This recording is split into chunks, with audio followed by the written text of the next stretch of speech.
ಬೆಳ್ತಂಗಡಿ ತಾಲೂಕಿನಲ್ಲಿ ಭಾರಿ ಮಳೆಯಾಗ್ತಾ ಇದ್ದು ಬೆಳ್ತಂಗಡಿಯ ಮುಂಡಾಜೆಯಲ್ಲಿ ರಸ್ತೆಗಳು ಜಲಾವೃತ ಆಗಿದೆ, ಕೃಷಿ ಭೂಮಿಗಳು ಕೂಡ ಜಲಾವೃತ ಆಗಿದೆ. ಇದು ರಸ್ತೆಯೋ ನದಿಯೋ ಅನ್ನುವಂತಹ ಅನುಮಾನ ಮೂಡ್ತಾ ಇದೆ. ಮುಳುಗಿದಂತಹ ಮುಂಡಾಜೆಯ ರಸ್ತೆಗಳು ಮೂಲಾರು ರಸ್ತೆ, ಕಾರ್ಯತೋಡಿ, ಸೋಮತಡ್ಕ ಭಾಗದಲ್ಲಿ ಸಂಪೂರ್ಣವಾಗಿ ಮುಳುಗಡೆಯಾಗಿದೆ. ನಾವು ದೃಶ್ಯದಲ್ಲೂ ಕೂಡ ಗಮನಿಸಬಹುದು. ಸಂಪೂರ್ಣವಾಗಿ ಅಕ್ಕಪಕ್ಕದಲ್ಲಿ ವಾಹನಗಳು ನಿಂತಿರುವಂಥದ್ದು, ವಾಹನಗಳು ಹೋಗ್ಲಿಕ್ಕೆ ಅಲ್ಲಿ ಸರಿಯಾದ ಜಾಗ ಇಲ್ಲದಿರುವಂಥದ್ದು, ಸಂಪೂರ್ಣವಾಗಿ ನೀರು ಜಲಾವೃತ ಆಗಿದೆ ಅನ್ನುವಂಥದ್ದು. ಪಜಿರಡ್ಕ, ನೇತ್ರಾವತಿ ಮತ್ತು ಮೃತ್ಯುಂಜಯ ನದಿಯು ಕೂಡ ಉಕ್ಕಿ ಹರಿತಾ ಇದೆ. ಈ ದೃಶ್ಯವನ್ನು ಕೂಡ ನಾವು ಗಮನಿಸಬಹುದು. ಅದರ ಜೊತೆಗೆ ಪ್ರಮುಖವಾಗಿ ಭಾರಿ ಮಳೆಯಾಗ್ತಾ ಇರುವಂತಹ ಹಿನ್ನೆಲೆಯಲ್ಲಿ ಬೆಳ್ತಂಗಡಿಯ ಮುಂಡಾಜೆ ಭಾಗದಲ್ಲಿ ಏನು ಹೆದ್ದಾರಿಯ ಕಾಮಗಾರಿಗಳು ಕೂಡ ನಡೀತಾ ಇದೆ. ಹಾಗಾಗಿ ಆ ಭಾಗದ ಒಂದಷ್ಟು ಮನೆಗಳು ಕೂಡ ಜಲಾವೃತ ಆಗಿದೆ.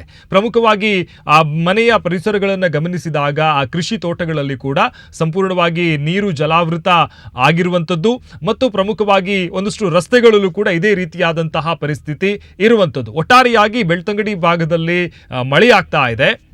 ಪ್ರಮುಖವಾಗಿ ಮಳೆಯಾಗ್ತಾ ಇರುವಂತಹ ಹಿನ್ನೆಲೆ ನಾವು ರಸ್ತೆಗಳನ್ನು ಕೂಡ ಇಲ್ಲಿ ಗಮನಿಸ್ತಾ ಹೋಗುವಂಥದ್ದು. ಒಂದಷ್ಟು ಸಂಪೂರ್ಣವಾಗಿ ಅದು ರಸ್ತೆಯೋ ನದಿಯೋ ಅನ್ನುವಂಥದ್ದು ಗೊತ್ತಾಗದಂತಹ ಪರಿಸ್ಥಿತಿ. ಯಾಕಂತ ಹೇಳಿದ್ರೆ ಈ ಭಾಗಗಳಲ್ಲಿ ಸಂಚರಿಸುವವರು ಕೂಡ ಆದಷ್ಟು ಜಾಗರೂಕತೆಯನ್ನು ವಹಿಸಬೇಕು. ಯಾಕಂತ ಹೇಳಿದ್ರೆ ರಸ್ತೆ ಯಾವುದು, ನೀರು ಯಾವುದು, ನದಿ ಯಾವುದು ಅನ್ನುವಂಥದ್ದು ಗೊತ್ತಾಗದಿದ್ದರೆ ಕೊಚ್ಚಿಕೊಂಡು ಹೋಗುವಂತಹ ಸಾಧ್ಯತೆಗಳು ಕೂಡ ಇದೆ. ಹಾಗಾಗಿ ಅಪಾಯ ಇರುವಂತಹ ಪ್ರದೇಶಗಳು, ಇನ್ನು ಕೃಷಿ ತೋಟಗಳಲ್ಲೂ ಕೂಡ ಸಂಪೂರ್ಣವಾಗಿ ಜಲಾವೃತ ಆಗಿದೆ.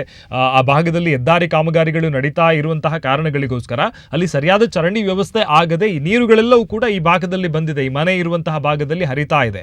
ಸದ್ಯ ಇದು ಕೂಡ ಸಮಸ್ಯೆ ಆಗ್ತಾ ಇದೆ. ಮತ್ತು ಮುಂಡಾಜೆ ಭಾಗದ ಮನೆಗಳು ಕೂಡ ನಾವು ಗಮನಿಸಬಹುದು. ಅಲ್ಲಿ ಮನೆಗಳಲ್ಲಿ ನೀರು ಆವೃತ ಆಗಿದೆ. ಅದರ ಜೊತೆಗೆ ಅಲ್ಲಿ ಗುಡ್ಡ ಕೂಡ ಕುಸಿತ ಆಗ್ತಾ ಇದೆ.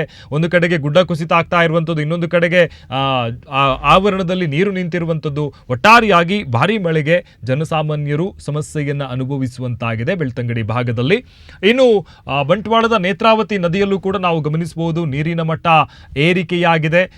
ಪ್ರಥಮವಾಗಿ 2026ರಲ್ಲೇ ಇದು ಪ್ರಥಮವಾಗಿ ನೀರಿನ ಹರಿವು ಹೆಚ್ಚಾಗಿರುವಂಥದ್ದು. ನೇತ್ರಾವತಿಯಲ್ಲಿ 5.6 ಮೀಟರ್ಗೆ ಏರಿಕೆಯಾಗಿದೆ ನೀರಿನ ಮಟ್ಟ. ಇಲ್ಲಿಯವರೆಗೆ 5 ಮೀಟರ್ ತನಕ ಇತ್ತು, 4.5 5 ಮೀಟರ್ ತನಕ ಆಯಿತು. ಈ ಬಳಿಕ ಇದೀಗ ಜಾಸ್ತಿ ಆಗ್ತಾ ಇರುವಂಥದ್ದು. ಪ್ರಮುಖವಾಗಿ ನಾವಿಲ್ಲಿ ಗಮನಿಸಬೇಕಾಗುತ್ತೆ ನೀರಿನ, ಯಾಕಂತ ಹೇಳಿದ್ರೆ ಮಳೆ ಬಹಳ ಕಡಿಮೆ ಆದ ಕಾರಣದಿಂದಾಗಿ ಇಷ್ಟು ಲೇಟ್ ಆಗ್ತಾ ಇದೆ ನೀರಿನ ಮಟ್ಟ ಹೆಚ್ಚಾಗುವುದಕ್ಕೆ. ಇಲ್ಲದಿದ್ದರೆ ಈ ಸಮಯದಲ್ಲೇ ನೀರಿನ ಮಟ್ಟ ಹೆಚ್ಚಾಗ್ತಾ ಇತ್ತು. ಸದ್ಯ ಪ್ರಥಮ ಬಾರಿಗೆ, ಈ ವರ್ಷದಲ್ಲಿ ಪ್ರಥಮ ಬಾರಿಗೆ ನೀರಿನ ಮಟ್ಟ ಹೆಚ್ಚಾಗಿರುವಂಥದ್ದು ನೇತ್ರಾವತಿ ನದಿಯಲ್ಲಿ.